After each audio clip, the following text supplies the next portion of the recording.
Gente querida, aqui é o Vinícius e a sua presença neste canal muito me alegra, portanto, seja bem-vindo, bem-vinda e eu te agradeço. Então, Israel invadiu a Síria porque o ditador Bashar al-Assad fugiu, com a sua fuga foi para a União Soviética receber abrigo do também ditador Vladimir Putin. E aí ficou um vácuo no poder, a incerteza do futuro da Síria e realmente ela foi invadida antes de Israel. Agora, pelo terrorismo, que é inimigo de Israel. Portanto, Israel está defendendo seus interesses. Roda aí. Já que a Síria está com seu futuro incerto, com o terror que tomou o poder, Israel está fazendo a sua parte. Também invadiu, se impondo e está sendo um xerife provisório. Mas agora eu te pergunto, está gostando do canal? Se inscreva, compartilhe o vídeo e aperte o gostei. Roda aí. Caros amigos, bem-vindos a mais um episódio de Hoje no Mundo Militar. Neste vídeo falaremos sobre a entrada de Israel na Síria, a primeira vez em que forças israelenses atravessam a fronteira síria desde 1973. Para entender a importância das colinas de Golã, precisamos voltar à Guerra dos Seis Dias, em 1967. Naquele conflito, Israel enfrentou as forças combinadas do Egito, Jordânia e Síria. Mas, apesar da esmagadora vantagem numérica árabe, os israelenses alcançaram uma avassaladora vitória. Essa vitória rápida de Israel resultou na ocupação de territórios estratégicos, incluindo a Península do Sinai, a Cisjordânia, Gaza, Jerusalém Oriental e as Colinas de Golã. O motivo por trás da ocupação das Colinas de Golã era claro, com a região oferecendo uma vantagem estratégica inigualável, com elevações que permitem monitorar Damasco a apenas 60 quilômetros de distância e com fontes de água, como o Rio Jordão, que são cruciais para Israel e a irrigação de zonas desérticas. Em 1981, Israel anexou oficialmente as Colinas de Golã, mas essa anexação nunca foi reconhecida internacionalmente, com exceção dos Estados Unidos em 2019, durante o primeiro mandato do presidente Donald Trump. Saltando no tempo para dezembro de 2024, o cenário agora na Síria mudou drasticamente com a queda do regime de Bashar al-Assad. Após mais de uma década de guerra civil, forças anti-Assad tomaram Damasco, marcando o fim do domínio de mais de 5 décadas do partido Baath e da família Assad.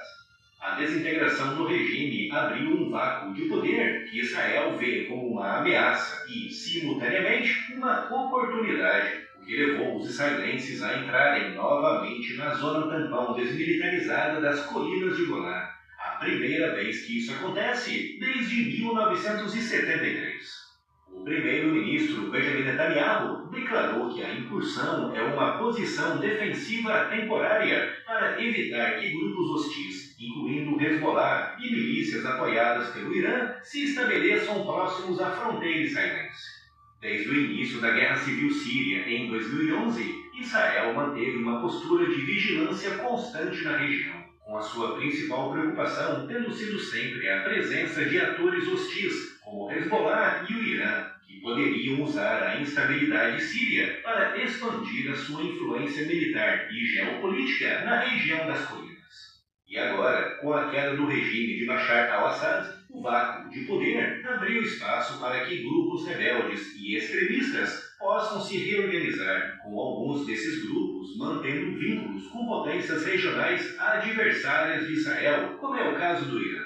E por isso, para impedir que os seus adversários se instalem novamente na Síria, Israel, além de entrar na zona desmilitarizada nas Colinas de Golã, voltou a intensificar os seus ataques dentro de território sírio, visando principalmente destruir infraestruturas militares antes que caiam em mãos inimigas ou extremistas, além de enfraquecer rotas de suprimentos de armas sofisticadas, incluindo mísseis balísticos e sistemas de defesa antiaérea, que poderiam ameaçar a supremacia aérea de Israel naquela região.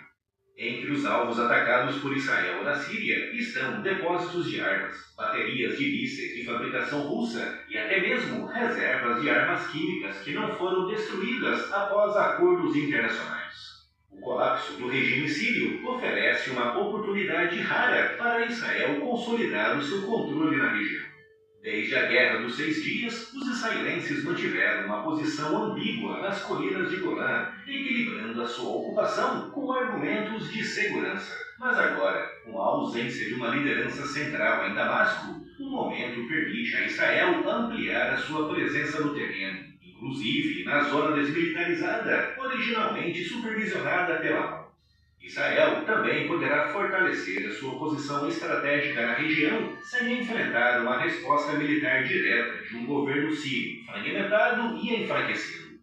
Esse movimento também é visto como uma tentativa de estabelecer novos fatos no terreno, que possam ser usados em futuras negociações, caso um novo governo sírio se estabilize no futuro.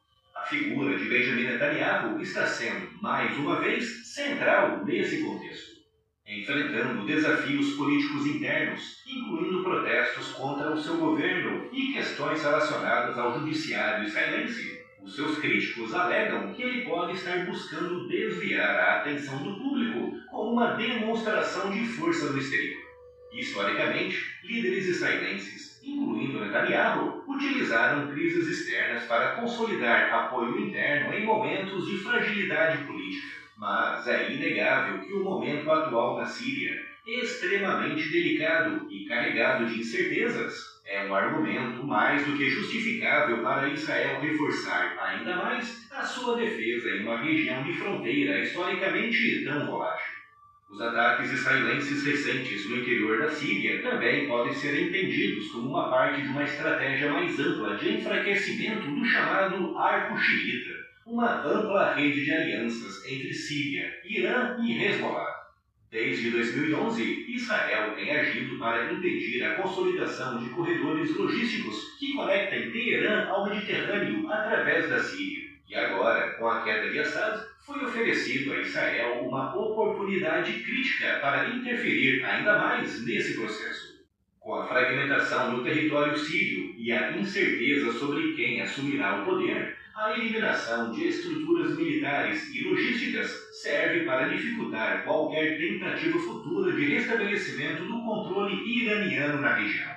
Embora a estratégia israelense seja clara, ela não está isenta de riscos. A entrada em território sírio, mesmo que justificada como temporária, pode gerar conflitos diretos com novos grupos armados, com algumas das facções rebeldes que derrubaram Assad, podendo interpretar as ações israelenses como uma tentativa de ocupar permanentemente aquele território sírio. Isso também pode aumentar ainda mais as tensões com a comunidade internacional. A ONU e vários países ainda consideram as colinas de Golã como um território sírio ocupado. Por isso, qualquer movimento adicional de Israel pode ser visto como uma violação do direito internacional. Com o vácuo de poder na Síria, o terrorismo a invadiu e onde ele se implanta há derramamento de sangue. Portanto, Israel se preveniu e se impõe. E aí, deixe seu comentário gentil, tá bom? Tchau.